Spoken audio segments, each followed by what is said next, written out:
السلام علیکم ورحمۃ اللہ وبرکاتہ۔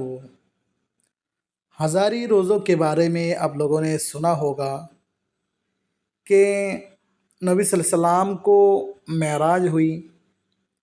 جس رات معراج کی رات ہے، اس تاریخ کو روزہ رکھنا، تخصیص کے ساتھ روزہ رکھنا کہ 1000 روزوں سے بہتر ہے۔ ایک دن روزہ رکھیں گے تو 1000 روزوں کے برابر ہیں۔ کہ اس طرح کوئی حدیث ہے یا نہیں ہے؟ محترم سامعین و ناظرین، اور اس کی تاریخ کیا ہے؟ کب روزہ رکھنا ہے؟ کتنی رکعت پڑھنا ہے؟ کچھ لوگ کہتے ہیں 12 رکعت پڑھنا ہے، 12 رکعت نوافل پڑھنا ہے، خاص طور پر عبادت کرنا ہے۔ اس طرح کی کوئی حدیث ہے یا نہیں ہے؟ محترم سامعین و ناظرین، سب سے پہلی بات تو یہ ہے کہ جو تاریخ ہے رجب کا شب معراج کا ہونا ہی محدثین اور مورخین کے درمیان مختلف فیہ ہے۔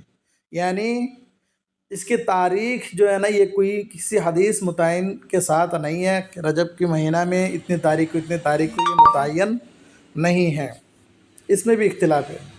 اس رات میں خصوصیت کے ساتھ عبادت کرنے کی صراحت کتب حدیث میں نہیں ملتی۔ یعنی اس رات میں جو تخصیص کے ساتھ عبادت کی جاتی ہے، یہ کسی حدیث میں نہیں ہے۔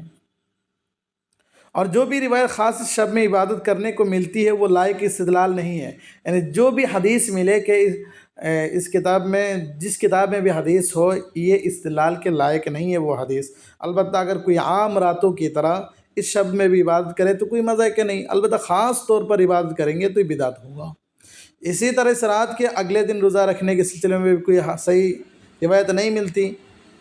اب بات یہ ہے کہ عوام کے اندر جو بات مشہور ہے کہ اس دن کا روزہ 1000 روزوں کے برابر ہے، اس کی کوئی اصل نہیں ہے۔ یہ غلط مشہور ہے، جو عوام کے اندر مشہور ہے یہ غلط مشہور ہے، کوئی حدیث سے ثبوت نہیں ہے۔